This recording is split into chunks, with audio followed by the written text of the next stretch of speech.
Discover prototypical track and turnouts with the Roadmaster series from Oak Hill Model Railroad Track Supply. Proudly made in the United States, Oak Hill's handcrafted turnouts provide unparalleled detail and accuracy, giving your layout museum-quality track work at an affordable price. Whether fully built or in easy-to-assemble kit form, Roadmaster provides all the details of real track. Looking for a custom piece of track work? Oak Hill can help with custom turnouts, diamonds, crossings, and more. Check out all of their offerings on their website, ohrtracksupply.com. For over 25 years, Highball Graphics has been providing high-quality decals for railroads in New England, Canada, and beyond. With over 2,000 sets in scales N through G, Highball Graphics has you and your project covered. Highball Graphics specializes in custom decal orders, serving freelance railroads worldwide. Check out their easy-to-use website at highballgraphics.com or email them at info@highballgraphics.com.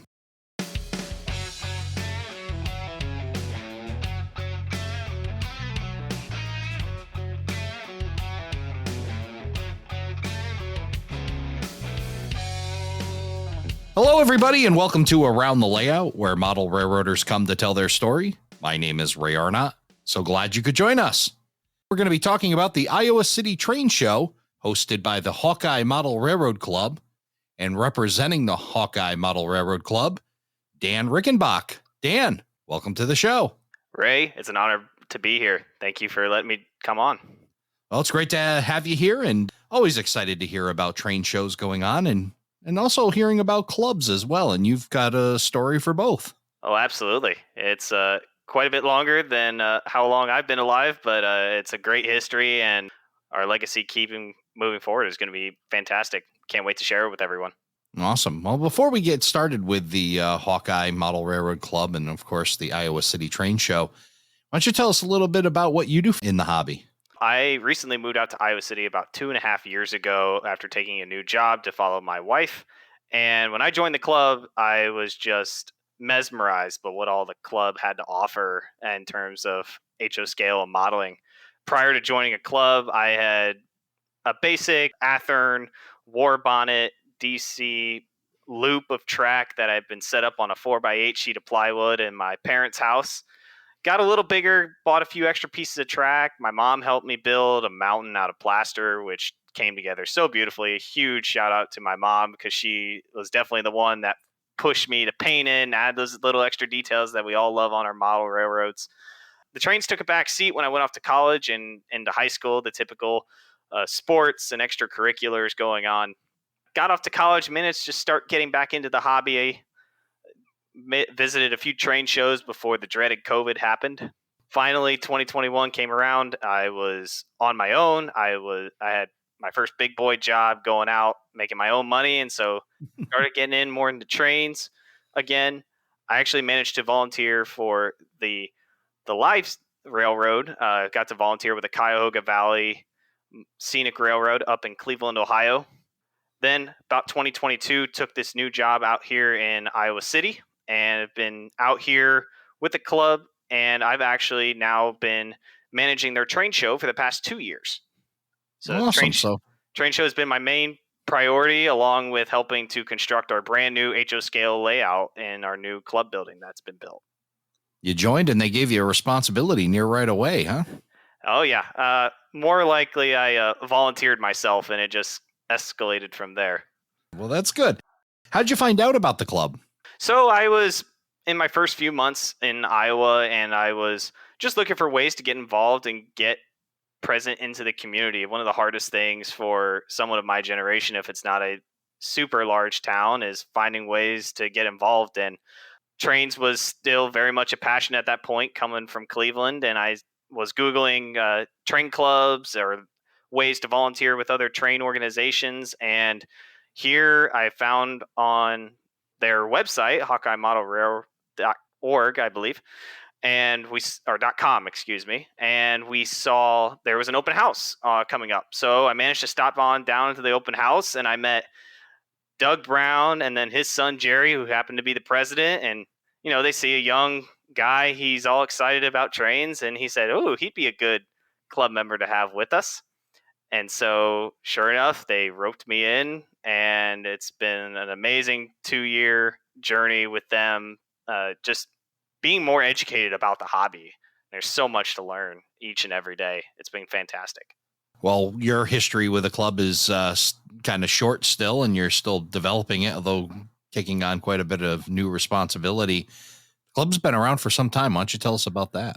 Yeah, so the history of the club can actually be dated back all the way to about the 1960s. There used to be a very, very small hobby shop called The Hobby Shop in Iowa City.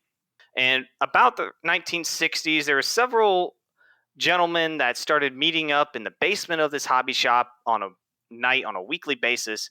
And they all just shared their love of the hobby, started talking about different trends they saw and different pieces of their own model railroading that they enjoyed. And this group started to become bigger and bigger over time. And there was this desire to start sharing their knowledge with other people. So they started putting on workshops and they started hosting little events throughout the year.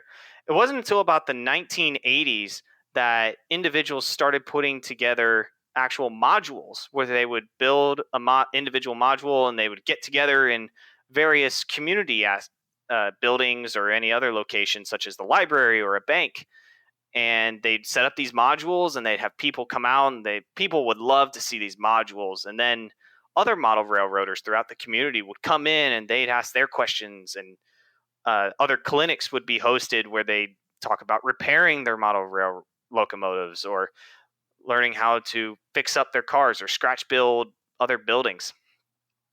And this continued on for some time. Unfortunately, with Iowa City being a college town, home to the University of Iowa, members came and went, and so the modular system started to become a little difficult to maintain. Right. Eventually, a member offered to host the club that they started to call themselves in their basement, and that the modules were set up a little more or less permanently, and they were able to start gathering and starting to grow. But soon they outgrew the basement. The individual wanted his own model railroad in his own space, not the club's. So with the coordination of several members, they actually coordinated a deal with a historical society in the Iowa River Landing, which is a nearby Coralville. They managed to section off a corner of this massive warehouse where they used to store antique cars for their local museum, and they started to build their first layout. The evidence of this comes back all the way to July of 2006. So already from the late to 60s all the way up to 2006, this club and this organization has been building and starting to grow and developing everyone to come together. The official founding of the organization was actually dated August 16th, 2006, where the club officially voted on their first layout modeling various sections of a Class 1 railroad based in the state of Iowa, doing their best to be prototypical, but adding their own little flair where they could. And their first official house actually ended up being October 4th of 2006. Fast forwarding a little bit, this formal club name of the Hawkeye Model Railroad Club was starting to outgrow and starting to have issues with their existing building in the Iowa River Landing. The building wasn't doing very well. The building was costing a lot to maintain and pay the utilities. So the current president, Jerry Brown, and their current board actually negotiated a deal with the local fairgrounds to build a brand new 60-foot by approximately 120-foot building, to build a brand new club building to house their new HO scale model railroad, plus add on a museum / meeting room section to host our club meetings and to showcase other railroading memorabilia to the public. Ground was broken about in July of 2022, where the footers were poured, and we officially moved in early July of 2023. Fast forward yet another year later, we had the first official open house with trains running in July of 2024, just in time for the Johnson County Fair. We had nearly 1,700 people come through our building. And Wow. to us, it really demonstrates the power of model trains and just railroading in general, how much the public truly miss the trains being present in their lives, but also just the support that we had from the community, and that community was missing us and they wanted to keep coming out to see us. Unfortunately, we'll have only one other open house this year, which will be at our train show here coming up in October. But it will hopefully have a little more progress, and then we'll have regular open houses later on. So let's talk about the building and its location, because it's pretty wild. I mean, one is an amazingly big building and nice amenities that you have with this building. Now, it's located on the Johnson County Fairgrounds. So when the fair is going on, do you guys have like open houses that are associated with the fair that's associated with that grounds? Yes, so we open up our building during the Johnson County Fair. It's usually a 4-day event for the fair, and we'll open up to people coming in the day before. That day before usually acts as a test run for us, make sure the track is clean and the trains are running well, and work out any bugs that the system may have. And so those 4 days, we have members staffed in the building running trains. Number one, getting to enjoy their own creation, but also two, showing the fair people what we've been up to. And we have people come back day after day after day. Some of these people are coming in multiple days at a time just to see what we have to offer. This past year, just seeing everybody's reaction to it, it was just one of pure joy. We actually had 4 different scales of trains running in the building. We had the main level, which was HO. We had an O scale layout running where the kids could see it so they could interact with it directly. Very cool. We had an S scale layout. So I'll shout out to all the few but mighty S scalers out there in the world. They were on all 8 of them. Yep. We're saying hello to them. Yeah. And then we actually had a small G scale loop running around the ceiling of the building. Wow. Yeah. Very cool. We have fairs around here, in New England where I'm from, and I haven't gone to a fair in a long time because it just seems like kind of the same stuff. You get the tractor pulls, maybe a little bit of the horse pulls, and the same kind of thing. But I think I could get into going to a fair and having a corn dog and maybe a funnel cake, and then being able to see some trains too. So it's definitely a neat, unique thing that you have there. Oh, absolutely. And the fair loves us too. We've built such a strong relationship with the fair over time, and they know that we are an attraction for them. So it really boosts the fair's attendance because, like you said, the people who may just be interested in trains and they say, "Oh, let's go check out, see what they have for food." The kids are hungry, they're thirsty. Yeah. Yeah. And one of the key parts that we have about our open houses that we do is that it's when it is all finished. Granted, it's not very scenic right now. We do have a couple pictures up on our Facebook page so people can see what it looks like right now. But it's a lot of wood, it's a lot of bench work. But the way we've designed the tracks right now and how the trains run is that we'll be able to run independent loops of trains throughout the open house. So nobody has to worry about a switch being turned. Nobody has to worry about tracking a train through our multi-level layout that we'll have. It'll all be on one loop, and that's all that people will see, but it will create a lot less stress once the trains are running all the time.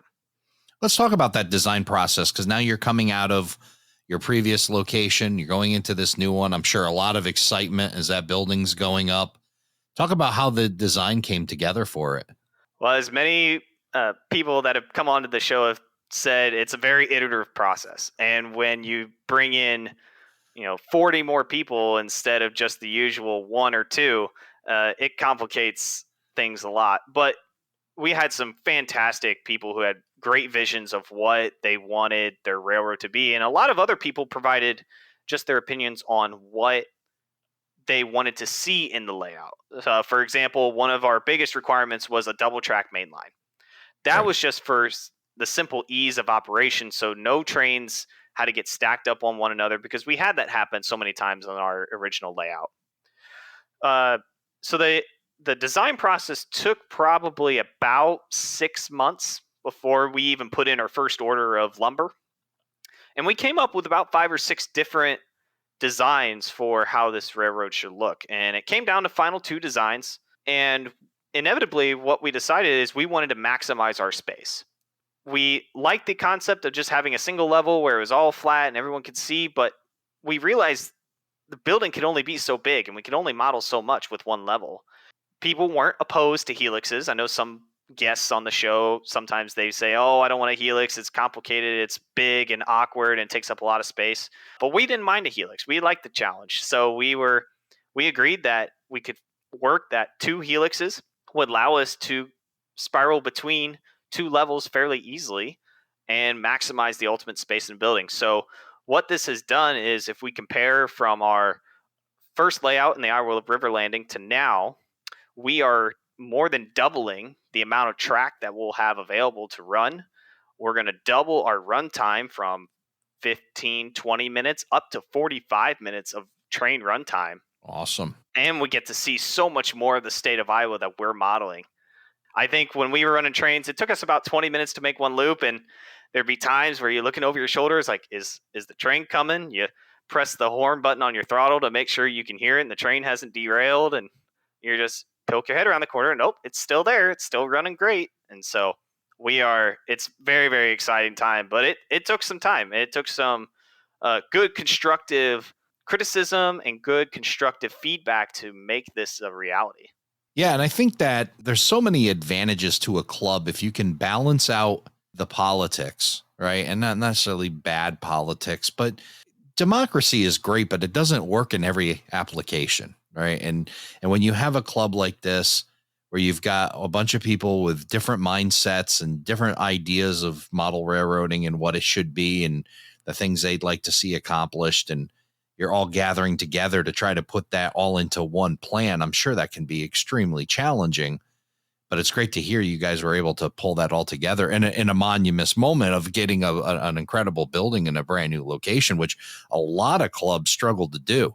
I mean, to hear, a brand new building being built is, probably more rare than not than in the model railroad club scene. They're usually looking for a used building somewhere and trying to sneak some warehouse space from somewhere else. And you guys have a brand new building. It's just really an amazing accomplishment all around. Yeah. Oh, thank you. It was a lot of relationship building. It was a lot of hard work put forth by the board. Special shout out to Jared Brown, Scott Hansen. Those two led the charge on really getting that building. There were others involved. There's probably too many names to name here on this podcast, but they put in a lot of time and effort. And to your point about people wanting to contribute and wanting to give all their feedback on what the railroad should be, it really did took, and we're still battling it as we're building this bench work, as we're evaluating how we're actually going to make this dream a reality for us. It's taking all these experts with their knowledge of benchwork construction, of adhesion for all of our glues and all of our connections we're making, all of our wiring and all of our electrical. It's taking all these experts to really just poke holes through all of our design and say, is this really going to work? And we're just blessed that it's come so far and we're not giving up yet. Yeah, that's awesome. What an awesome opportunity. And glad you guys are able to pull it together. So you mentioned a little bit about it before, but tell me more about where the state of the layout is at this point. So the state of the layout is we have bench work down for our first official loop. The first official loop sits at about 40 inches tall. So it's a little taller than the average, 8-year-old, 10-year-old kid, which is why we have the O scale and the S scale for them to look at, get them interested. But at the adults, it's probably about chest high, a little taller, so you can still get those great shots if you're more of a rail fan, model railroader. But if you're more of an operations model railroader like myself, you can still access all the turnouts and do the switches and connect your cars if you need to. Awesome. So no scenery yet. It's still all bench work. We're still getting the backdrops actually sanded and painted down so we can make them look nice and pretty for the show before we start even more painting. But the important part was trains do run on a loop, and we've had several test sessions and several members be able to bring their stuff in for the first time in almost a year and a half. Yeah, it's a long time to wait, but definitely well worth it to be able to get into a new building. Again, that amazes me. I've seen so many clubs where they struggle with real estate and you're able to do this. So congratulations to you guys. And I'm sure a lot of work that was put into making this happen and working with the Johnson County Fairgrounds to get this building. Tell us about Johnson County. Where is it located? If I was, had no clue other than Iowa, somewhere in the middle of the country, where would I find the Johnson County Fairgrounds? So Johnson County Fairgrounds is approximately 60 miles west of Davenport and about 35 miles south of Cedar Rapids. Iowa, if you are an Hawkeye fan or a football fan of any kind, the Johnson County Fairgrounds is about 5 miles away from the Hawkeye football stadium. It's It's kind of fun because our train show actually happens on game day. Sometimes can happen on a game day and a home game day, and people are always concerned of like, oh, it's going to be impossible to host this show and people to get hotels and come to stay. And we haven't seen that quite yet. It really, with our show on Sunday and the games on Saturday, normally we don't normally have a problem. Yeah, so let's talk about this Iowa City train show that you, the folks at the Hawkeye Model Railroad Club put on. It's the 4th annual event and scheduled for Sunday, October 20th. Mm-hmm. It being the 4th annual event, was it going on when you joined the club, or was it had not started yet? Yeah, so the planning had begun for, I believe, the 3rd show.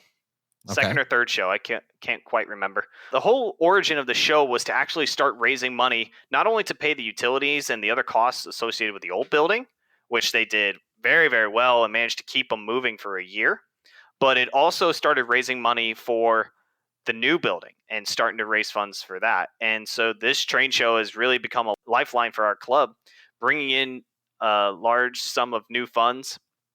It's definitely not for everyone. We're very blessed to have the club and the crew that we have that come together to put on this show. But it's definitely not for everyone. It takes some pretty dedicated work to get moving and stay on top of. Yeah, for sure. So 4th annual show. Tell us what you can expect to see when you go to the Iowa City train show. So the first thing that you're going to pull up on this show, you're going to pull up on the Johnson County Fairgrounds, and you're going to see our beautiful new building. If you go online, you see images of the building, you might start thinking in your mind, it's like, where have I seen this building before? Why does it look like something I should know? Well, the building happens to look like a historical train depot. Oh, wow. All the external details haven't been applied yet. We're still working on that, but the building is made to look like an old train depot. And I definitely relate to that. That was one of my first thoughts when I first came out of the club and they were showing me new renderings for the building. I said, no way, that looks like a train depot. So it was very cool to see. We'll have a crossbuck flashing, and then you'll see all the parked cars with people streaming to one of the buildings where the vendor tables are set up. You'll walk in, you'll get your admission, and the building just opens up, and you'll see about 75, 80 tables worth of vendors selling their merchandise and selling model trains, railroad memorabilia, books, paper slips for train schedules, t-shirts. And maybe this year, maybe not, we might have some other railroad layouts, maybe modular layouts showing up. Unfortunately, we haven't had anyone to bite yet. Still working on that, but it's and then you keep wandering through the first building, you think, oh, this is all it. Okay, this was kind of cool, but just wait, there's a second building off to the left, and hidden away, there's even more tables of things that you couldn't imagine. Awesome. So you've got some trains running, you've got railroad memorabilia, you've got model train, obviously, sales there, and a whole bunch more. Sounds like a great operation going on there. And then, of course, you mentioned that the club building is open, that folks can tour that and get to see that. So really cool. If somebody were listening to this and wanted to be a vendor at your show, what would they have to do? Well, the first thing the vendor should do to come visit our show should be to visit our website, HawkeyeModelRRClub.com. And there will be a little tab that says 2024 Train Show. On that tab, you'll have a link to do your online registration or to download a paper form, and you can fill it out and mail it in along with your payment to reserve your tables. And you should get a confirmation email from me stating we got your payment, we got your reservation, you are good to go. And I'll be sending out some more information to the vendors in early October just to give them a final heads up. This is what's happening. That's probably the easiest way. We've had some flyers floating around some train stores, other train shows, but I think we're coming up on our show, which is one of the next closest that I know. Awesome. And it's a one-day event. What are the hours on Sunday, October 20th? So on Sunday, the show is open from 10 a.m. to 3 p.m., and we definitely encourage people to come early because there's a lot of stuff that comes and goes within the first few hours. And I know our club members are always hungry to get the deal, so they like to volunteer in the afternoon so they can get their morning shopping completed. Awesome stuff. Well, Dan, it was a great to have you come by here on Around the Layout. Tell us about not only the Iowa City Train Show, but also the Hawkeye Model Railroad Club. And we'll also share some pictures as well that Dan will share with us of the building and some of the other things that you can do. And if you're looking to go to the Iowa City Train Show, you can catch all of the links that Dan shared on our website, aroundthelayout.com/121. Dan, thanks again for coming by and sharing all of the stuff that's going on out in Iowa. Thank you very much, Ray. Hope you learned something and hope you get a desire to come out to Iowa one day. Thank you for joining us for this episode of Around the Layout. Learn more about today's episode, check out past shows, and much more on our website, aroundthelayout.com. Show your support by becoming an operating crew member at aroundthelayout.com/crew. Follow us on social media, aroundthelayout.com/social. And send us your feedback, aroundthelayout@gmail.com. Thanks for hanging out with us around the layout.